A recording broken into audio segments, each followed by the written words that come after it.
आपसे अगर कोई पूछे कि शंकर जी पे जल चढ़ाया हुआ घर क्यों ले जाया जाता है, पीने के क्यों काम आता है, आचमन क्यों किया जाता है, उस जल का महत्व क्या?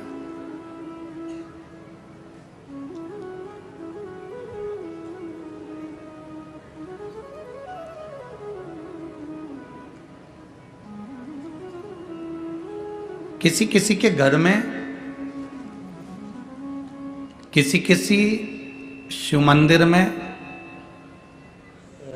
थोड़ा ध्यान देंगे, किसी किसी के घर में ऐसी जो जलाधारी होती है ना, ये जलाधारी नीचे का हिस्सा समझना जरा अच्छे से, जलाधारी होती है, शिवलिंग अलग से होता है।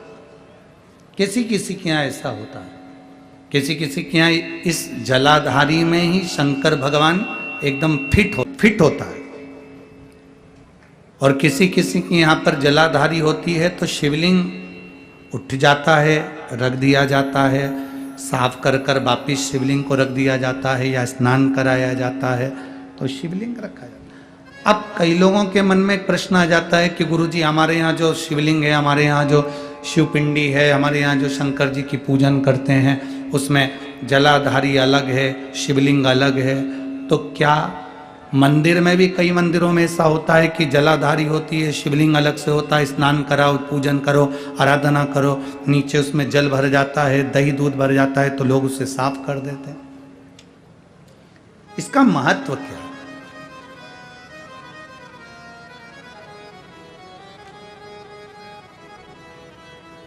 पहले तो अच्छे से समझ लो उसको।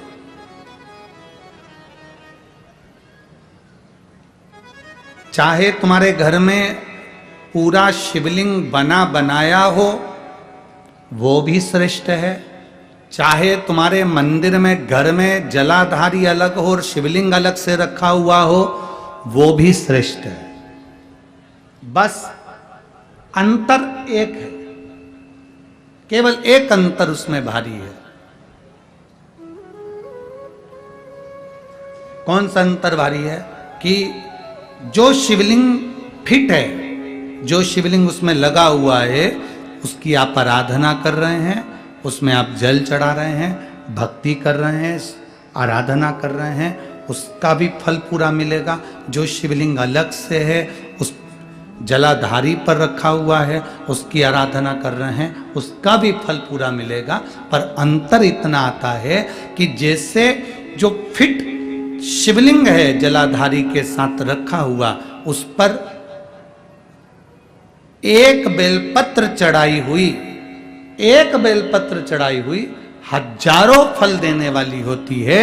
जो अलग शिवलिंग अलग जलाधारी होती है उस पर एक बेलपत्र भी अगर हम चढ़ा रहे हैं तो वो सहस्त्र सहस्त्र फलदायी प्रदान कर देती है। उसमें कई लोगों के मन में एक संशय हो जाता है, हमारा नीचे का जो जलाधारी है वो चांदी की है, शिवलिंग नर्मदा के कंकर का। कई बार किसी के मन में आ जाता है कि हमारे यहाँ जलाधारी अलग है पीतल की, शिवलिंग हमारे यहाँ कांच का है, स्फटिक का है, पारद का है या पाषाण का है, तो क्या फल देगा कि नहीं देगा? क्यों नहीं देगा?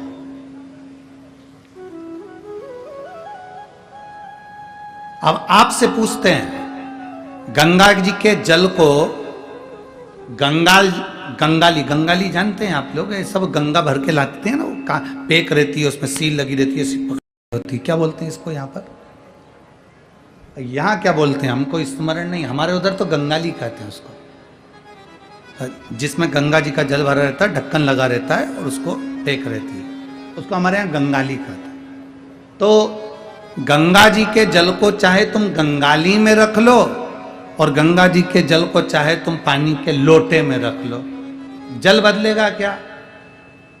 क्या कहलाएगा वो? गंगा का जल ही कहलाएगा। उसी तरह शिवलिंग चाहे फिट वाला हो, चाहे वैसे ही आप आराधना करने वाले हो, उसका फल समाप्त नहीं होता, वो फल देता ही है। आप कितना वर्णन करा। एक बार बाले ने गुरु नानक देव जी से प्रश्न किया,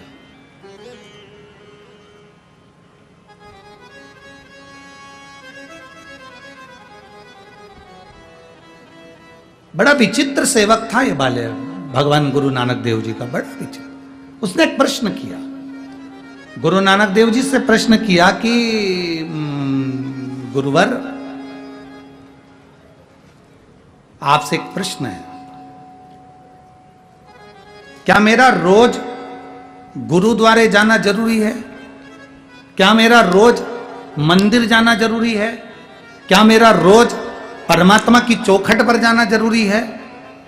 गुरु नानक देव जी ने कहा, बाले, अपने घर में बैठकर भी अगर तू जिस ज्योतिर्लिंग का स्मरण करता है या गुरुद्वारे का स्मरण करता है या गुरु का स्मरण करता है, तू वहां तक नहीं भी पहुंचा, तेरा दिल भी अगर वहां तक पहुंच गया तो समझ लेना कि तू गुरुद्वारे तक, तू मंदिर तक पहुंच गया।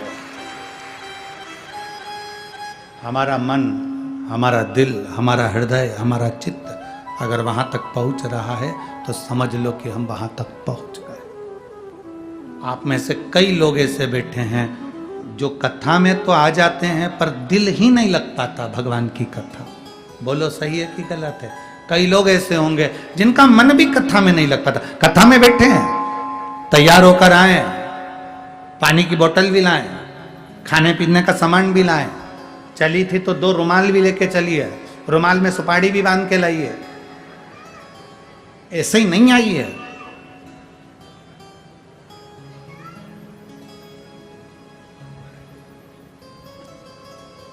दिल भी तो लगना चाहिए, मन भी तो लगना चाहिए। जहां मन परमात्मा से लग जाता है फिर परमात्मा हमसे दूर नहीं रहता, हम परमात्मा के करीब में पहुंच जाते हैं और परमात्मा हमारे करीब में आ जाता है। हमारा मन परमात्मा से। एक पत्र है, देखिए,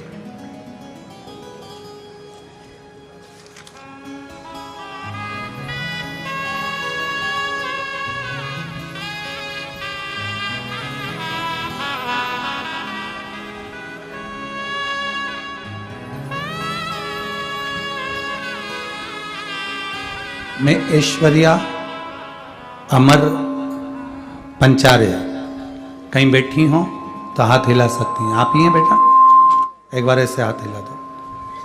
मैं ऐश्वर्या अमर पचारे,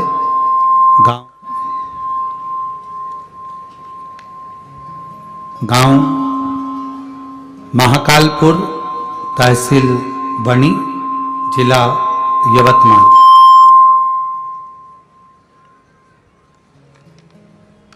गांव महाकालपुर, तहसील वणी, जिला यवतमाल।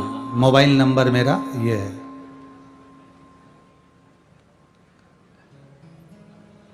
मैं बाबा का क्या गुणगान करूं गुरुदेव। मेरे बाबा ने मुझे दुख से निकालकर खुशियां प्रदान करी। गुरुदेव 7 साल की थी तब से मुझे मिर्गी की बीमारी थी। आज 27 साल की हो गई, बीमारी झटके आते रहे, तकलीफ बहुत रही। शायद ही कोई ऐसा हॉस्पिटल हो जिसमें हमारा इलाज नहीं हुआ। सारे इलाज करवाए पर कोई फल नहीं। 2021 में मेरी छोटी बुआ ने टीवी पर पहली बार कथा सुनी, और पहली बार जब कथा सुनी तो सुनकर देखा, फिर हमसे कहा कि कथा सुनना प्रारंभ करो। हमने अपनी बुआ से कहा, क्या कथा सुनने से मिर्गी की बीमारी ठीक हो सकती है क्या? ऐसा होता है क्या? बुआ कहने लगी, तेरा मन हो तो सुन, एक बार कथा तो सुन। हमने कथा सुनना प्रारंभ किया गुरुदेव। कोई ऐसा हॉस्पिटल नहीं बचा था 27 साल में जिसमें इलाज नहीं करवाया हो इस मिर्गी की बीमारी का। कथा सुनने पर आपने कथा में कहा कि 1 लोटा जल शिव जी को चढ़ाना प्रारंभ करो, बाबा का गुणगान करना प्रारंभ करो, श्री शिवाय नमस्तुभ्यम बोलना प्रारंभ करो। हम बाबा का वही मंत्र का जाप करने लगे। शिव जी को जल चढ़ाने लगे। आपकी कथा में इतना मन लग गया कि टीवी खोलते तो आपकी कथा ही देखते हैं। आपने एक कथा में फुलेरा दूज का एक उपाय बता दिया, और फुलेरा दूज में आपने कहा था हरतालिका तीज के दिन, हरतालिका तीज फुलेरा दूज का उपाय बताया, जो कि शिवरात्रि के बाद में जो फुलेरा दूज का स्मरण आप करते हैं, सीहोर में जो अनुष्ठान करते हैं रुद्राक्ष उत्सव, उसमें वो फुलेरा दूज पड़ती है। उसी फुलेरा दूज में आपने मिर्गी का एक उपाय बताया। उस मिर्गी का उपाय हमने फुलेरा दूज के दिन करना प्रारंभ करा। साल में एक बार फुलेरा दूज आती है गुरुदेव, और वही उपाय आपने जैसा बताया था वैसा ही हमने करा, और करने के बाद बाबा पे चढ़ा हुआ जल पीना प्रारंभ करा और फुलेरा दूज का वो उपाय करा। आज बाबा को मैं धन्यवाद देने के लिए बैठी हूँ। पूरा 1 साल हो गया गुरुदेव, मेरे को कोई झटका नहीं आया और मेरी मिर्गी की बीमारी ठीक हो गई। मैं बाबा को यहाँ धन्यवाद देने के लिए आई हूँ। गुरुदेव, शिव शिव है, बाबा बाबा है। गुरुदेव, बाबा से बस यही प्रार्थना है कि जो दिल से पंडाल में बैठकर मांगता है, बाबा उसको दिल से छप्पर फाड़कर देता है। ये बाबा की कृपा है। गुरुदेव, बाबा बाबा है और वो जगत का पिता है। मैं पंडाल में हूँ, बाबा को नमन करती हूँ। आपसे केवल एक बेलपत्री की चाह करती हूँ। आजा, ले जा, आजा आजा, ले जा। एक बेलपत्री की चाह करती हूँ, बस बाबा से यही प्रार्थना। शिव तत्व है महाराज, औघड़ी है शंभु, औघड़ी। और खाली ना जाता कोई दर से तुम्हारे, खाली न जाता कोई दर से तुम्हारे, मैं भी खड़ी हूँ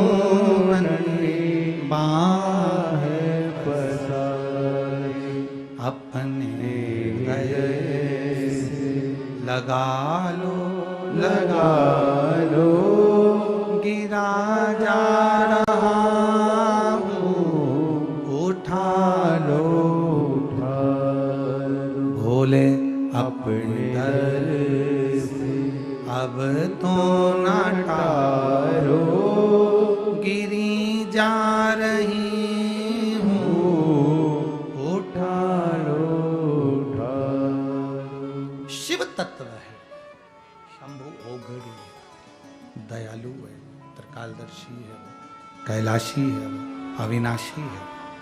सहज नहीं है शंकर, सहज।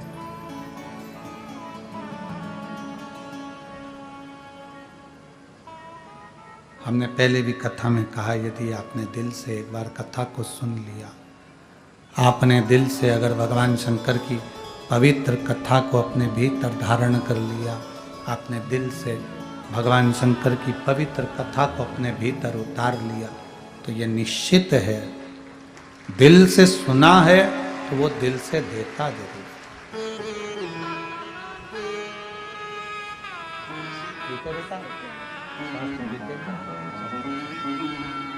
श्री शिवाय। शिव तत्व है महाराज, औघड़ी है शिव, त्रिकालदर्शी।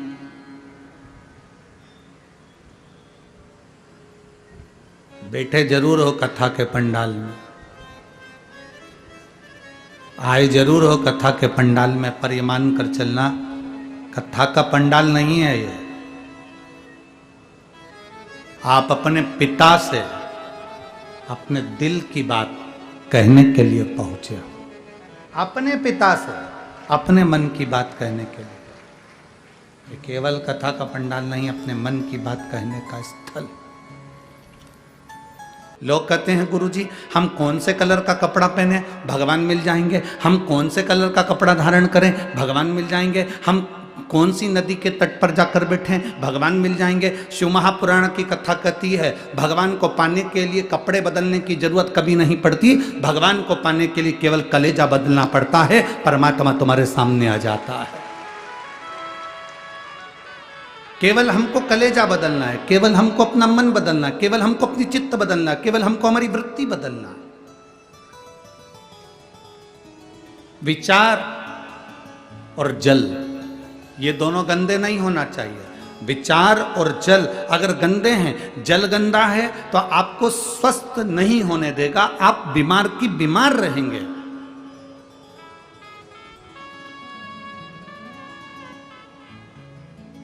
जल गंदा है तो शरीर बीमार कर देगा, शरीर गंदा कर देगा। और अगर विचार गंदे हैं तो वो मन गंदा कर देगा, आपकी सोच गंदी कर देगा।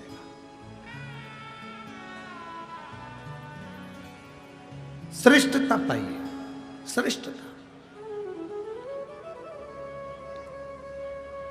कितना सुंदर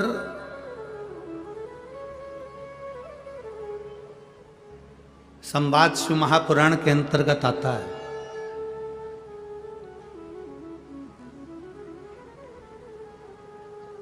सती मैया का विवाह भगवान शिव जी के साथ में हो रहा है। माता सती भगवान शंकर जी के साथ में ब्याह रही है।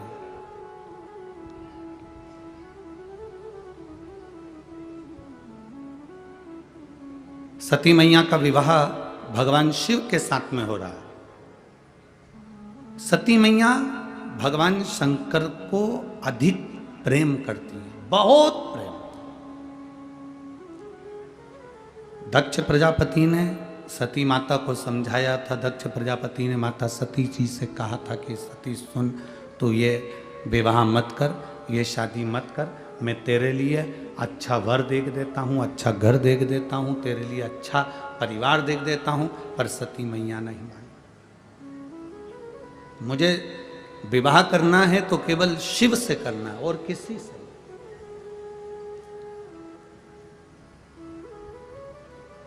उसके सिवाय मुझे विवाह ही नहीं करना। मैं अगर विवाह करूंगी तो भगवान शंकर से करूंगी, शंकर के सिवा मैं किसी से नहीं करूंगी।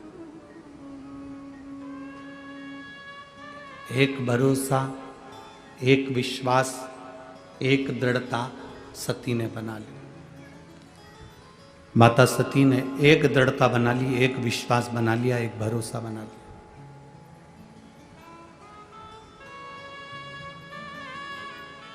अगर मैं विवाह करूंगी तो केवल शिव से। अब शंकर भगवान कहां रहते हैं? कैलाश पर। शिव जी कहां निवास कर रहे हैं? शमशान में। शिव जी कहां रह रहे हैं? पर्वत के ऊपर। सती मैया कहां रह रही है? राजा दक्ष प्रजापति के घर में, जहां करोड़ों की संपदा है, वैभव है, धन है, संपदा है, सत्ता है, सब कुछ है।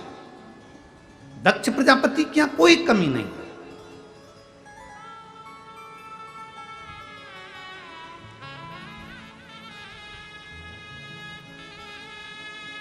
समझाया जा रहा है, सती मेरी बात मान ले तो विवाह मत कर।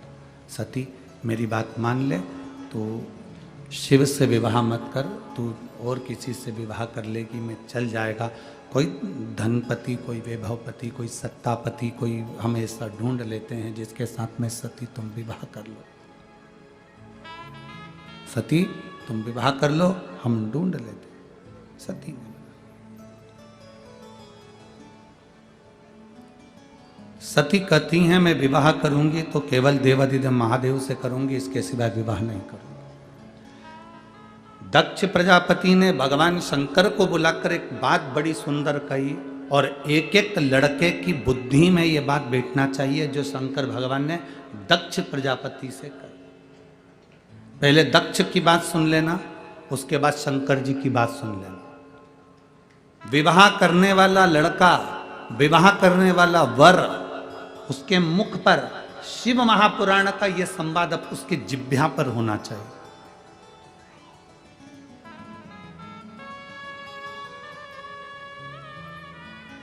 दक्ष प्रजापति ने कहा, सुनो शिव, मेरी बेटी सती का विवाह तुम्हारे साथ में हो रहा है। मेरी बेटी सती का विवाह मैं तुम्हारे साथ में कर रहा हूं, और मेरी बेटी सती का विवाह मैं तुम्हारे साथ में कर रहा हूं, जिसने अपने परिवार में राजसी ठाट देखा, वैभव देखा, सत्ता देखी, धन देखा, संपदा देखी। अब मेरी बेटी तुम्हारे साथ में विवाह करना चाहती है। तुम कैलाश पर रहते हो, शमशान में रहते हो, तुम्हारे पास में ऐसा धन, वैभव, संपदा कुछ भी नहीं है। मेरा मन करता है कि तुम जो मांगोगे मैं अपनी बेटी के कन्यादान में वो दे दूंगा। थोड़ा ध्यान देना वनी वालों, बहुत सावधानी से कथा सुनना, और जितने लोग आस्था चैनल पर कथा सुन रहे हैं, फेसबुक यूट्यूब पर कथा सुन रहे हैं, बड़े ध्यान से सुनना। शिव, हे भोलेनाथ शंभु, कन्यादान में तुम जो मांगोगे मैं तुम्हें वो दे दूंगा।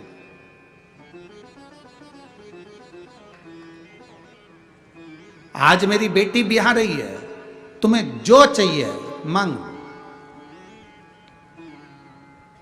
भोलेनाथ जी ने कहा दक्ष प्रजापति को देखकर।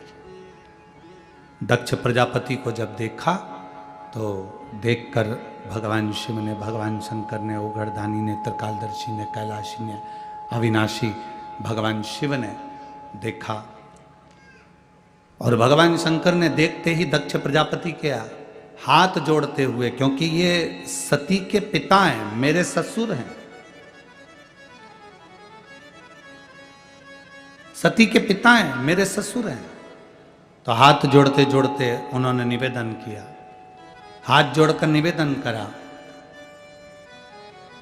दक्ष प्रजापति से, ससुर जी, पिताजी, मैं आपकी बेटी की मांग में जो सिंदूर भरूंगा, बस वो सिंदूर भरी हुई बेटी मुझे कन्यादान में दे देना, और वही इतना वर जरूर देना कि सिंदूर जो उसकी मांग में भरा गया है, वो सिंदूर मांग में भरी हुई बेटी आज डोली में बैठ रही है, और ये वर देना कि वो मांग में सिंदूर भरी हुई बेटी एक दिन अंतिम समय पर अर्थी में परिलेटी,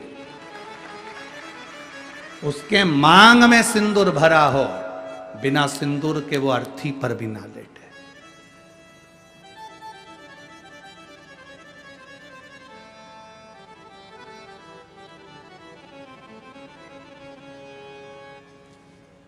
शक्तिपीठ गए हैं? किसी शक्तिपीठ के दर्शन करें आप लोगों ने? हाथ तो उठाओ जरा। 52-51 जितनी शक्तिपीठों का स्मरण हमारे शास्त्रों में आता है, उन शक्तिपीठों में जाइएगा। उन शक्तिपीठों में माता पार्वती का स्थान नहीं है, उन शक्तिपीठों में माता सती का स्थान है, क्योंकि माता सती के प्राण छूट गए थे, शिवजी ने उनको कंधे पर धारण कर लिया था। भगवान विष्णु ने सुदर्शन चक्र भेजकर माता सती के शरीर के टुकड़े टुकड़े कर दिए थे। जितने टुकड़े होकर पृथ्वी पर गिरे वो सब शक्तिपीठ के रूप में निर्मित हो गए। और वहाँ आज भी माता सती के जहाँ अंग गिरे हैं, उन शक्तिपीठ पर आज भी तुम चुनरी चढ़ाओ ना चढ़ाओ, चूड़ी चढ़ाओ ना चढ़ाओ, उन शक्तिपीठ पर तुम हलवा पूड़ी चढ़ाओ ना चढ़ाओ, पर उन शक्तिपीठ का प्रमाण होता है कि उन पर आज भी सिंदूर और कुंकू जरूर चढ़ता है। उन शक्तिपीठ का निर्माण का सुख ही यही है। और किसी भी शक्तिपीठ पर जाओ, जितने तुम माता रानी के दर्शन करने के लिए जाओ, तुम चाहो जिस देवी के दर्शन करने के लिए जिस शक्तिपीठ पर चले जाओ, तुम्हारे को जिस शक्तिपीठ पर जाना है उस शक्तिपीठ पर जाओ। देवी का दर्शन करने के लिए, तुम माता रानी का दर्शन करने के लिए, तुम भवानी का दर्शन करने के लिए जिस शक्तिपीठ पर जाना चाहो उस शक्तिपीठ पर जाओ। वहां से कुछ लेकर आओ मत आओ, पर इतना जरूर याद रखना, कोई अगर शक्तिपीठ से आ रहा हो तो तुम्हारे मुख से निकलना चाहिए कि हमारे लिए प्रसाद भले मत लाना, पर वहां से थोड़ा सा सिंदूर कुंकू जरूर लेकर आना, रोली जरूर लेकर आना। वो हमारे लिए सौभाग्य का विषय है, वो हमारे लिए आनंद का विषय है।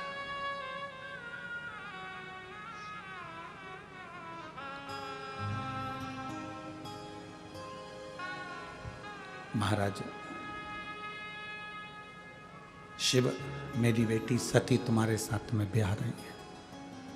शिव मेरी बेटी सती का विवाह तुम्हारे साथ में हो रहा है। मेरी बेटी सती तुम्हारे साथ में ब्याह रही है। मेरी बेटी सती का विवाह तुम्हारे साथ में हो रहा है। और मांग लो, तुमको कन्यादान में अगर कुछ देना हो तो आप बोलो, हम आपको वो दे देते हैं। भोलेनाथ मना कर दो। क्यों मना करा? तार वाली बहू लेकर आओगे तो वो तुमको गैस पे रोटी सेक के नहीं देगी, तुम्हें सेक देगी।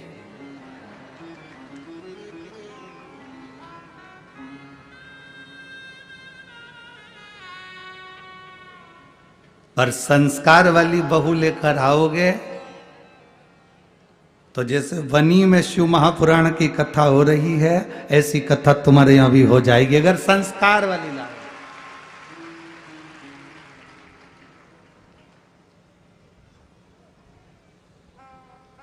आज के जमाने में शादी नहीं होती, समझौता होता है। आज के जमाने में विवाह नहीं है, आज के जमाने में खरीदारी है। रिश्ता जहां होता है वहां पहले बात हो जाती है, 10 लाख का, 15 लाख का, 20 लाख का। और माँ बाप भी धन्य हैं जो खरीद भी लेते हैं, क्योंकि इनकी आदत में है। बेटी छोटी थी तो उसके लिए 10 रुपए की उनने टॉफी खरीदी। बेटी बड़ी हो गई, 10,000 की साइकिल खरीदी। बेटी और बड़ी हो गई तो 2-5 लाख की गाड़ी खरीद ली, 2-5 लाख रुपए की गाड़ी। बेटी और बड़ी हो गई तो उन्होंने सोचा अब क्या खरीदें, तो उन्होंने कहा लड़की की शादी करना है तो 2 लाख खरीद लो।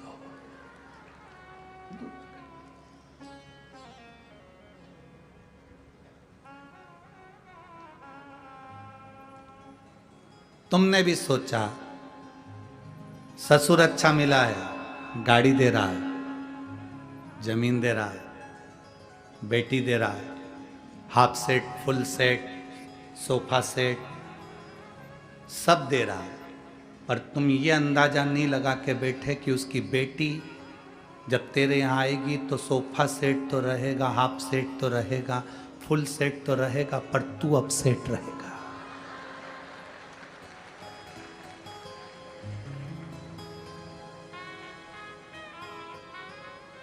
तुमने ये अंदाजा नहीं लगाया कि तेरा क्या होगा कालिया। तुमने तो धन देख लिया, संपदा देख ली, सत्ता देख ली ना। बहुत ध्यान देना शिव महापुराण की कथा पर। अगर तुम्हारी बेटी संस्कारित है, तुम्हारी बेटी में संस्कार है, तो करोड़ों का धन मत देखना, बेटी के लिए वर देखना। लड़का नहीं, वर देखना। अगर तुम्हारी बेटी संस्कारवान है तो ये निश्चित है तुम्हारे पास में धन नहीं भी होगा ना तो वो घर को करोड़पति तो एक दिन बना ही देगी। अगर उसका दिल हृदय बड़ा है तो वो घर में संपदा लेकर आएगी। पर हम होड़ में लगे हैं। हमारा घर जितना बड़ा है ना, हमारे यहाँ पर 4 पेट्रोल पंप हैं तो कम से कम 2-3 पेट्रोल पंप का मालिक लड़का मिलना चाहिए। हमारा बंगला जितना बड़ा है उससे दुगना बड़ा बंगला लड़के का होना चाहिए। हमारी बेटी के अनुसार रामचरितमानस कहती है सीता जी 4 वर्ष की अवस्था में धनुष बाण उठाकर चढ़ा देती थी, तो जनक जी ने यह संकल्प ले लिया था कि सीता का विवाह उसी के साथ करूंगा जो धनुष को उठाकर चढ़ा देगा। अर्थात यह हमारी सोच होना चाहिए कि बेटी तुम्हारी जितनी विद्वान है, बेटी तुम्हारी जितनी समझदार है, उससे दुगना समझदार उसका वर होना चाहिए, धन नहीं।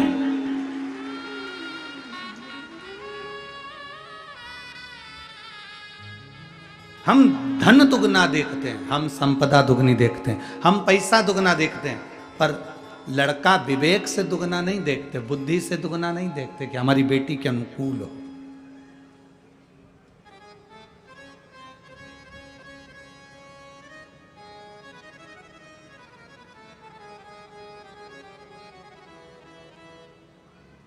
खूब दिया, खूब। ओ बेटी ससुराल में रहियो तू चांद बन के। तुम भी बोलो एक बार, बेटी ससुराल में रहियो तू चांद बन के। हीरा और पन्ना की दुकान बन के, हीरा और पन्ना की दुकान बन के। बेटी ससुराल में रहियो तो चांद बन के। हमारे यहाँ बेटी की जब विदाई होती थी तो माताएं घर से कहकर भेजती थी, क्या लाइन बोलती थी? ओ बेटी ससुराल में रहियो तू, बोलो रे बनी वालो, चांद। कौन सी दुकान? जम के बोलो जरा। हीरा और पन्ना की दुकान बन के, हीरा और पन्ना की दुकान बन के। इस लाइन में पान की दुकान नहीं बोली, क्योंकि पान की दुकान चारों तरफ से खुली होती है और सुनार की दुकान, हीरे पन्ने की दुकान चारों तरफ से बंद होती है। इसलिए बेटी हीरा और पन्ना की दुकान बन के, बेटी ससुराल में रहियो तू चांद बन के। पान की दुकान की तरह नहीं।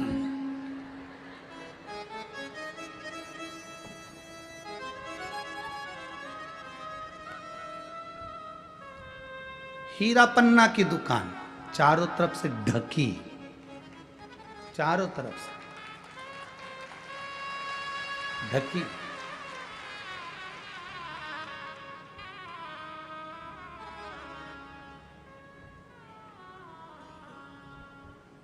एक लाइन और बड़ी सुंदर है इस गीत में। सास ससुर जो पहले जागे, तू पहले जग जइयो।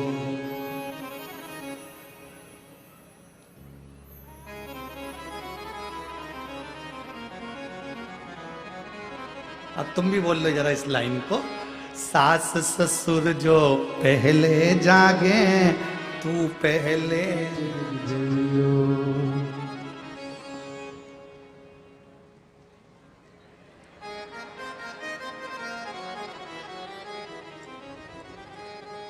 आज की पहले जग जाए, ये जब जागती है जब बच्चों को स्कूल पहुंचाना हो उसके आधे घंटे पहले, और जो गरजना चालू होती, उठ जा।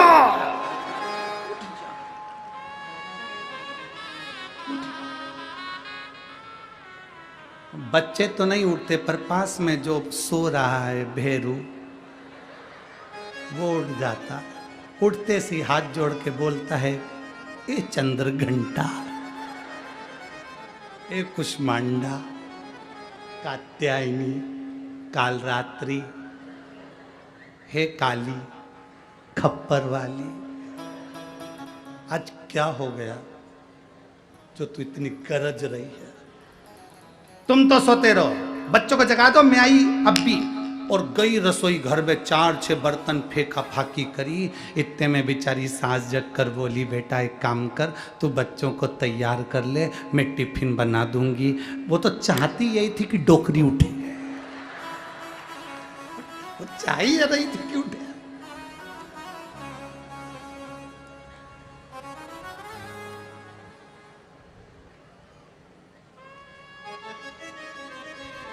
जब तक बच्चे स्कूल नहीं पहुंच जाएं तब तक इतनी चिल्लाए, और बच्चे जब स्कूल पहुंच जाएं तो बच्चे भी घर के पांव पड़ के जाते हैं, हाथ हिला के जाते हैं। माँ बड़ी खुश होती है, मेरे बच्चे मुझे बाय करके गए। बच्चे कहते हैं बाय नहीं करा, 5 बजे तक की छुट्टी। बाय बाय नहीं करा है हमने, 5 बजे तक की छुट्टी है। क्या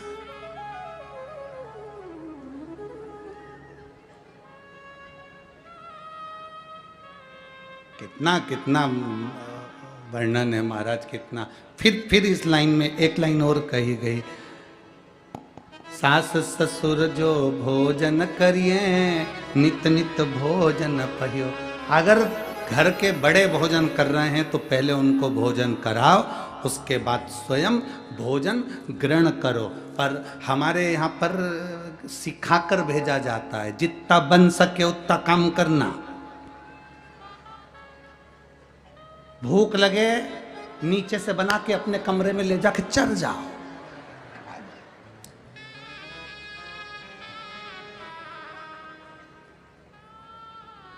प्रयास करो, कोई घर में भूखा तो नहीं है। प्रयास करो, कोई घर में भूखा तो नहीं है, भोजन कराओ समय की अवस्था के अनुसार। हमारे ब्राह्मण भैया राजकुमार जी जायसवाल जी के यहाँ पर मंडल बना रहे थे, पूजन के जो मंडल होते हैं वो मंडल बना रहे थे। तो उनकी धर्मपत्नी वो श्रद्धा जीजी बाई वो ब्राह्मणों से बोली, पंडित जी मंडल बाद में बनाना, पहले भोजन करके आओ। उन्होंने कहा नहीं, हम पहले मंडल बना देते हैं पूजन के, फिर हम भोजन कर लेंगे। नहीं, पहले भोजन करो उसके बाद मंडल बनाओ। जाओ जरा, हम पहले मंडल बना लेते हैं। नहीं, पहले भोजन करो फिर मंडल। फिर किसी ने पूछा, माता जी आप हमें भोजन करने का बोल रही हो, हम मंडल बना लेते हैं। नहीं, तुम लोग भोजन नहीं करो जब तक हम भोजन कैसे कर लें, इसलिए पहले तुम भोजन कर लो उसके बाद हम भोजन कर लें। ये संस्कार है, ये संस्कार होना चाहिए। घर के बड़े, घर के बुजुर्ग, घर के मेहमान, घर के अतिथि, घर के सम्मानीय व्यक्ति आपके घर में हैं तो पहला भोजन उनका होना चाहिए, पहला आदर उनका होना चाहिए, पहला सत्कार उनका होना चाहिए। घर के बड़ों के आगे, माता पिता के आगे, गुरुजन के आगे और परमात्मा के आगे जब हम शीश झुकाते हैं उसका फल मिलता जरूर। एक पत्र है, देखिए।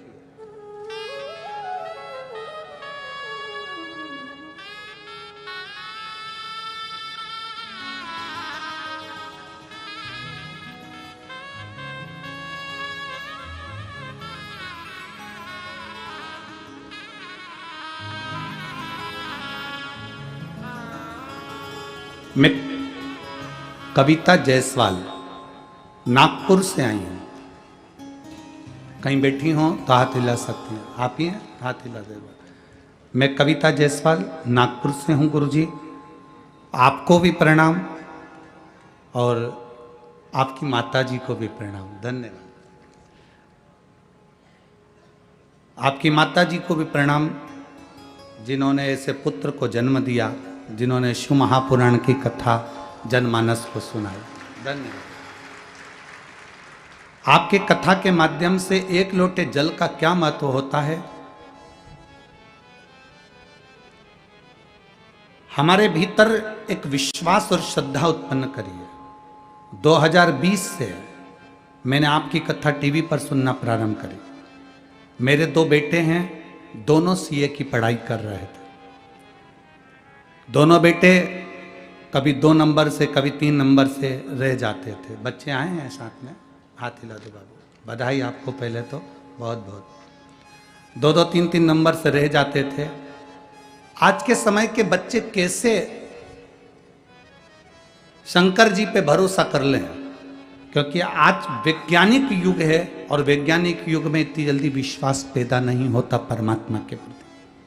पर मेरे बच्चे जब 2-2 नंबर से रह रहे थे तो मैंने दोनों बच्चों से कहा कि अब की बार यदि एग्जाम देना तो शिव जी पे 1 लोटा जल चढ़ाओ, बेलपत्री में शहद लगाओ और भगवान शंकर को समर्पित कर कर फिर जाओ। बच्चे हंसकर कहते हैं, माँ बेलपत्री पर शहद लगाकर समर्पित करने से क्या रिजल्ट अच्छा आता है? मैंने अपने बच्चों से कहा, सीओर वाले महाराज कहते हैं दिल से पढ़ाई करो, डट के पढ़ो, जितनी तुम्हारी कैपेसिटी है उससे ज्यादा पढ़ो और भगवान शंकर पर भरोसा कर कर फिर जाओ। मेरे बेटों ने कहना माना, जल चढ़ाया और आज मैं बाबा को धन्यवाद देना चाहती हूँ। मेरे दोनों बेटे अच्छे नंबर से सीए में पास हो गए। मैं बाबा को धन्यवाद देने के लिए बहुत बहुत बधाई आपको बाबू, शिव तत्व प्राप्त हो। गुरुदेव, मैं हमेशा सोचती थी सीहोर कहाँ जा पाऊंगी, कब जा पाऊंगी, पर मेरे पशुपति नाथ व्रत का फल मिल गया जो आप हमारे यहाँ शिव महापुराण की कथा करने के लिए पधारे, उसकी साधु बात था। और मेरे दोनों बच्चे आज बाबा की कृपा से सिलेक्ट हुए हैं। बहुत बहुत साधुवाद बाबूजी, आपको बहुत धन्यवाद। बैठिए। शिव तत्व इसी को कहते हैं, औघड़ी शंकर इसी को कहते हैं। और तेरी कृपा बिना ना हिले एक भी अणु, लेते हैं श्वास तेरी कृपा से तनो तनो। आप शिव पर जितना भरोसा करोगे, जितना विश्वास दृढ़ करोगे, वो उतना शिव आपके करीब में, आपके नजदीक। लोग कहते हैं गुरुजी, क्या शंकर भगवान की कथा सुनने से या शंकर जी पर 1 लोटा जल समर्पित करने से क्या हमारा कार्य हो सकता है? मानो तो मैं गंगा माँ हूं और ना मानो तो बहता पानी। आप मानो तो ये गंगा जल है, ना मानो तो बहता हुआ पानी है। आप मानो तो शिव महापुराण जगत की झोली भरने वाली है और ना मानो तो केवल एक पुराण है, केवल एक पुराण। एक पत्र और है,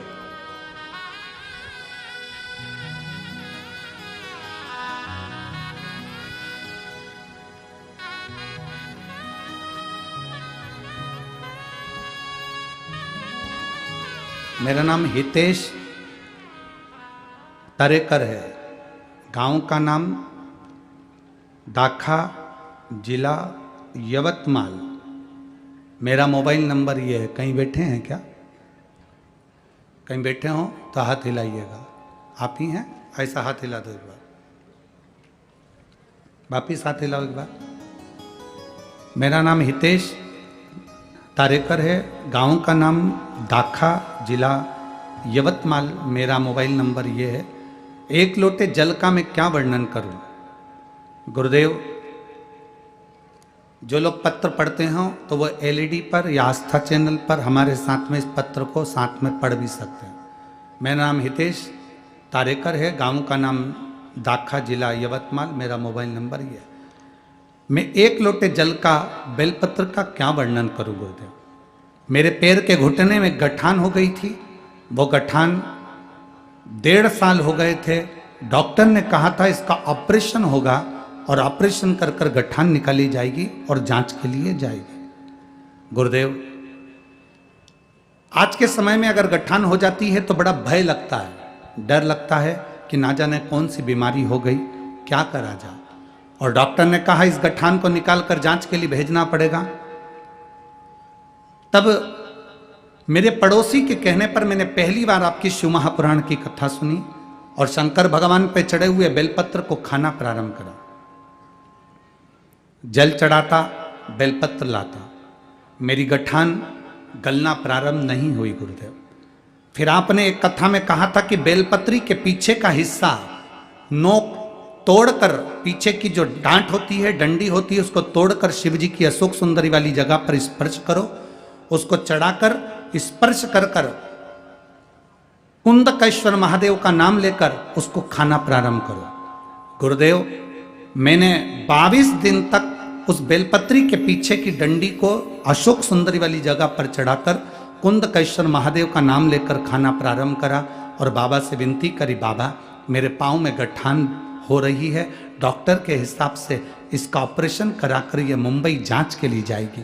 बाबा ऐसी कुछ कृपा करो कि यह गठान गल जाए। बाबा ऐसी कृपा हुई, 22-23 दिन तक मैंने वो बेलपत्री के पीछे की डांट अशोक सुंदरी वाली जगह पर चढ़ाकर कुंदकेश्वर महादेव का नाम लेकर खाना प्रारंभ करा और बाबा की कृपा से मेरा ऑपरेशन भी नहीं हुआ और मेरी गठान पूरी गल गई। मैं बाबा को यहाँ नमन करने के लिए आया। अब ठीक है बाबू, हाथ हिला दो एक बार। हर हर महादेव। बैठिए। श्री शिवाय नमस्ते। खाली ना जाता कोई दर से तुम्हारे,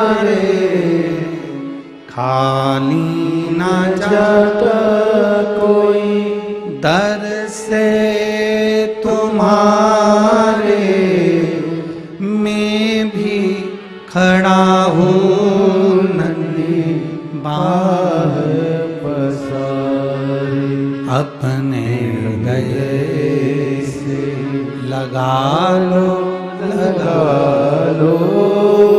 गिरा जा रहा हो, उठा लो भोले अपने दर से अब तो न टालो, गिरी जा रहे हो, उठा लो। शिव महापुराण ढोंग से, छल से, प्रपंच से, पाखंड से दूर है। शिव महापुराण केवल एक कार्य बताती है, शंकर का भजन करो और एक लोटा जल समर्पित कर कर अपनी जिंदगी को सार्थक करो। बस ये शिव महापुराण बोल बम का नारा है, सारी समस्या का हल। शिव को एक लोटा जल समर्पित करो।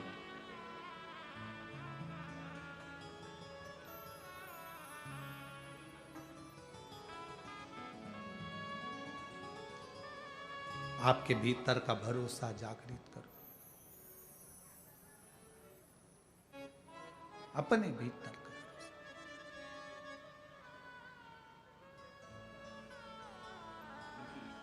और जब भीतर का भरोसा जागृत होगा तो शिव को मिलने में कोई देरी नहीं होगी।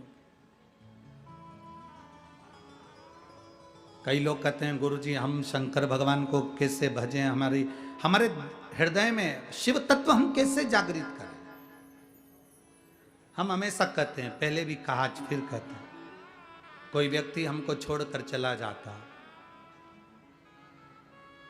जिसके लिए तुमने बहुत कुछ किया, वही तुम्हें छोड़कर चला गया, धोखा देकर चला गया। सबसे पहला काम क्या करते हो तुम?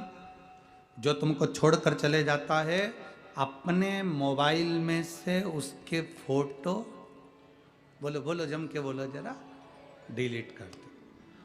फिर फोटो डिलीट करने के बाद में उससे जितनी चैट हुई है, बात हुई है, बोलते जाओ, वो भी डिलीट।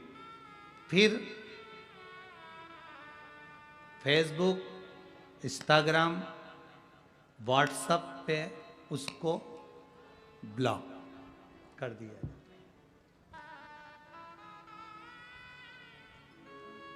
फोटो हटा दिए, चैट हटा दी, ब्लॉक कर दिया। पर ईमानदारी से बोलो, तुमने उसको जितनी बार साथ दिया, वो साथ दिया तुमने, तो तुम्हें वो 2-4 महीने में, 6 महीने में तुम्हें याद आएगा कि नहीं आएगा कि मैंने इसका इतना साथ दिया और फिर भी इसने धोखा दिया। ब्लॉक मोबाइल से कर सकते हो, फोटो हटा सकते हो, चैटिंग हटा सकते हो, सब कुछ कर सकते हो, पर दिल में रह कर आता है कि मैंने इतना करा था और इसने मेरा साथ नहीं दिया। कितना ही हटा लो, पर दिल में वो बात रह जाती है। उसी तरह शिव महापुराण की कथा कहती है, दुनिया के लोग कितना भी कह ले, हम मंदिर नहीं जाते, हम भगवान से कोई मतलब नहीं रखते, हमें शंकर जी से कोई मतलब नहीं, हमें एक लोटे जल से कोई मतलब नहीं, हम शंकर जी को नहीं मानते, ये सब ढोंग है, प्रपंच है, छल है, छिद्र है, सब इस तरह का व्यवहार करते रहते हैं। पर शिव महापुराण की कथा कहती है, तुम कितनी भी चैटिंग हटा लो, फोटो हटा लो, चाहे ब्लॉक कर दो, पर महादेव ने जब पृथ्वी पर जन्म दिया तो इसमें सिम फिट कर कर भेजा है, वो तुम्हारे दिल में रहता ही है, वो तुम्हारे भीतर है, वो परमात्मा प्रकट है तुम्हारे भीतर। बस तुम जब उसको पुकारते हो, दिल से पुकार लेते हो, वो तुम्हारे सामने आ जाता। श्री शिवाय नमस्तु, तुमने दिल से पुकारा, वो तुम्हारे सामने आ गया।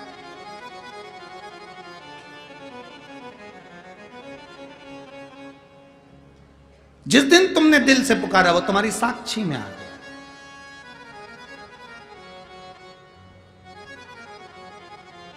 एक प्रसंग आता है,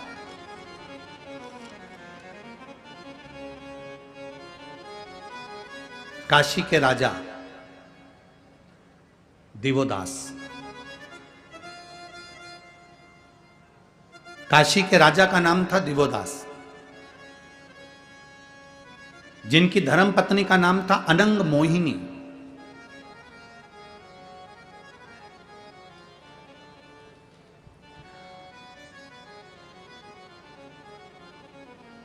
अनंग मोहिनी का नियम था, गंगा जी का जल भरती थी लोटे में, पात्र में, और पति शिव जी की भक्ति में लगा रहता था तो उसको ले जाकर देती और शंकर जी पे जल समर्पित कर देती। दिवोदास की धर्म पत्नी अनंग मोहिनी का नियम था, काशी नरेश की धर्म पत्नी अनंग मोहिनी का नियम था शिव की भक्ति करना।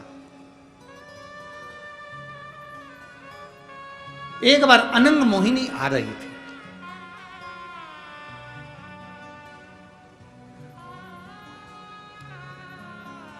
कई लोग कहते हैं गुरुजी आप ये जल चढ़ाने का बोलते हो, शंकर जी को जल लाने का बोलते हो कि जल लाया करो, उसका आचमन करा करो, उस जल को लेकर आया करो, शिव जी पे चढ़े हुए जल का छींटा अपने घर के दरवाजे पर अपने घर में जरूर दिया करो। वो जल इतना कीमती क्यों है, वो जल की इतनी कीमत क्यों है? आप में से कितनी माताएं जो शंकर जी को चढ़ाए हुए जल को लेकर आती है? जरा हाथ तो उठाओ। लाते हो सब लोग? लाना चाहिए, रखो। उस कथा के स्मरण को जरा श्रवण करिए कि कथा स्कंद पुराण का ये चरित्र वर्णन कर रहा है। स्कंद पुराण को अगर आप पढ़ेंगे तो स्कंद पुराण के काशी खंड को पढ़िएगा। स्कंद पुराण के काशी खंड का यदि आप पढ़ेंगे तो उसमें वर्णन मिलेगा कि दिवोदास की धर्मपत्नी अनंग मोहिनी शंकर भगवान को चढ़ाने के लिए जल लेकर आती है, गंगा जी का जल लेकर चलती है, और गंगा जी का जल लेती हुई जब चली तो उसने क्या देखा कि कुछ दूरी पर एक बुजुर्ग माता पिता बूढ़े से बैठे हैं और वो कांख रहे हैं, वो चिल्ला रहे हैं।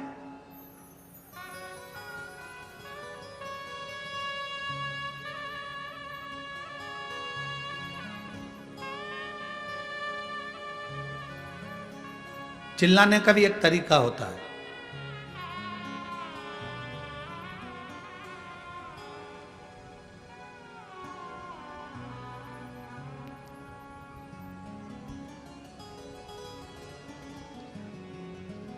दो तरह के भिखारी होते हैं, इनकी अलग अलग क्वालिटी होती है भिखारियों की भी।